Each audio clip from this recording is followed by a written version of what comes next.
Et les sifflets de Lameno donc pour accueillir cette troisième défaite d'affilée du Racing, battu par Rio Mavuba et par le LOSC 1-0 à la 85e minute. Oui, juste un petit mot avec Manu de Santos. Donc finalement, au vu de cette deuxième période, c'est là où vous sentiez le mieux que vous prenez ce but. Pourtant, vous aviez montré un autre visage. Ouais, c'est clair que sur la deuxième mi-temps, on n'aurait pas mérité ça. Maintenant, voilà, 10 contre 11 contre une équipe comme Lille qui a un regain de forme, c'est difficile. On a souffert en première période, on est revenu avec des bonnes intentions, mais c'est dommage que ce carton rouge vienne nous pénaliser. Ça se complique. Ouais, ça se complique, ouais, mais bon, il reste un match, on va se battre jusqu'au bout.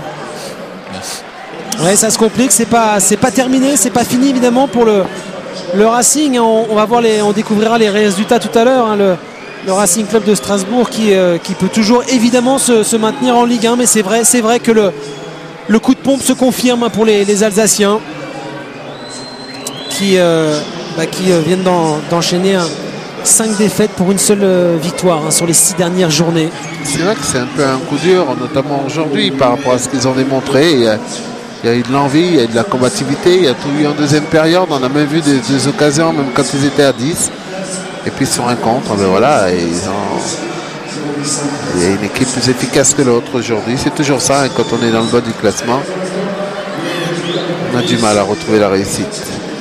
Et le LOSC évidemment en revanche continue sur sa lancée. C'est vrai, vous le disiez tout à l'heure, il y a 6 journées, on parlait maintien pour les Lillois de Claude Puel. Et puis maintenant voilà, le maintien est assuré. Donc maintenant sans doute que les ambitions vont changer. Pourquoi pas, tiens, un homme doublement, triplement heureux, Adil Rami, embrassé par tout le monde. Effectivement, très très heureux Adil par cette victoire. Évidemment, grande semaine pour vous, mais déjà une victoire importante pour la suite du championnat.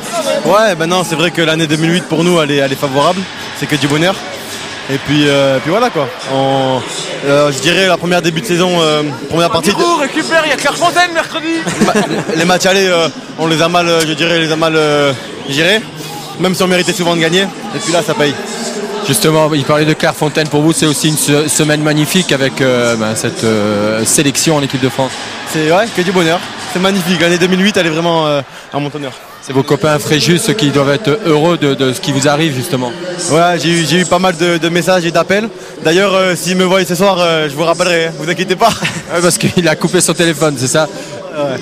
Comme quoi aussi c'est un message, comme quoi avec de la persévérance on peut y arriver. Il n'y a pas si longtemps que ça, vous étiez, me semble, jardinier à la ville de Fréjus. Non, c'est pas jardinier, ils ont un peu. Non, je travaille à la mairie à la ville de Fréjus, en section cadre de vie. Maintenant, c'est vrai qu'il faut y croire, quoi.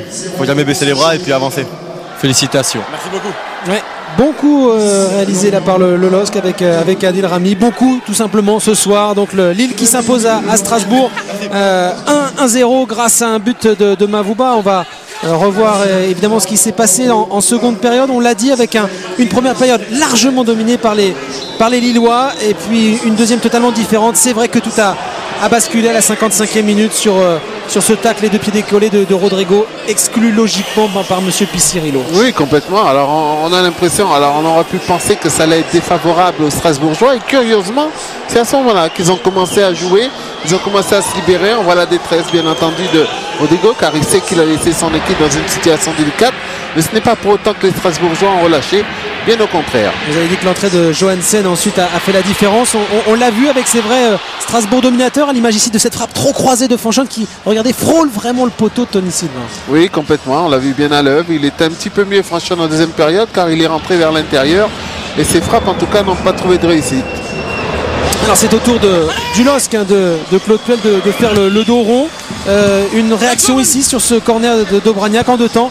La frappe d'Obraniak et ça ricoche sur la base du poteau, même si c'est vrai que Miralas était en position de hors-jeu. Oui, complètement. Ce but aurait été refusé s'il était entré. Cassard était sur la trajectoire, malgré tout il avait fermé le premier poteau. Ça aurait été compliqué de marquer là. Et puis un nouveau coup de pied arrêté avec une envolée de Cassard pour écarter le danger, tête de Rami. C'est toujours le même, Obraniak qui frappe les coups de pied arrêtés de fort belle manière. Et là on va voir toute la combativité, toute l'envie, toute l'abnégation d'Obraniak pour aller amener ce ballon à Ayula, qui sert Mavuba, qui va marquer du plat du pied et permettre au LOSC de repartir avec la victoire. 85e minute, l'abnégation d'Obraniak et une 2-3 réussi. Youla pour Mavouba du plat du pied qui vient tromper Kassar et la victoire importante du LOSC de Claude Puel. Donc le LOSC, on peut le dire, jouera en Ligue 1 la saison prochaine. Oui. Je pense pas qu'il y avait des doutes à ce niveau-là, Claude Puel. On va demander à l'entraîneur justement, à Claude. Claude, ça y est, vous avez assuré votre maintien en L1 pour l'année prochaine. Non, le maintien, ça se jouera à 44, c'est ce qu'on s'est fixé. Donc c'est costaud, mais bon, c'est vrai qu'on regardait ce qui s'est passé derrière parce que rien n'était fait. On avait pris 8 places en 2 matchs et on pouvait en perdre autant.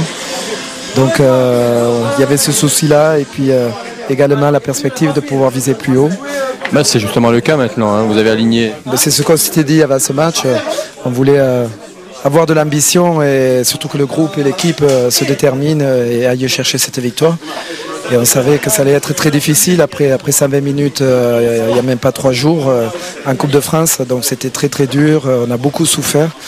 Mais bon, on est allé la chercher. C'est vrai qu'on dit souvent que les Lillois sont défensifs, mais vous avez prouvé aujourd'hui que défensif, non, c'est l'animation offensive qui compte et vous avez de nombreuses occasions en première période.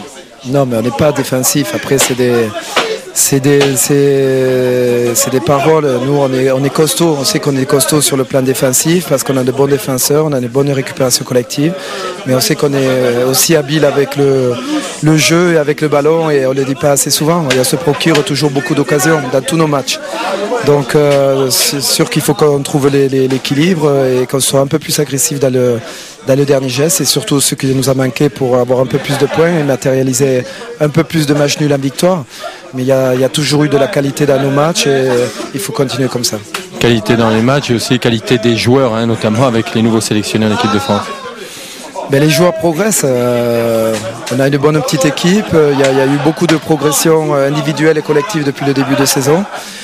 On construit ce groupe, ça se fait dans la difficulté parce que 14 joueurs nous ont quittés en début de saison.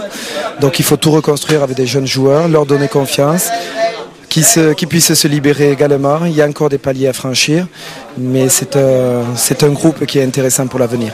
Merci, et donc avis à tous les entraîneurs, c'est 44 points qu'il faudra cette année.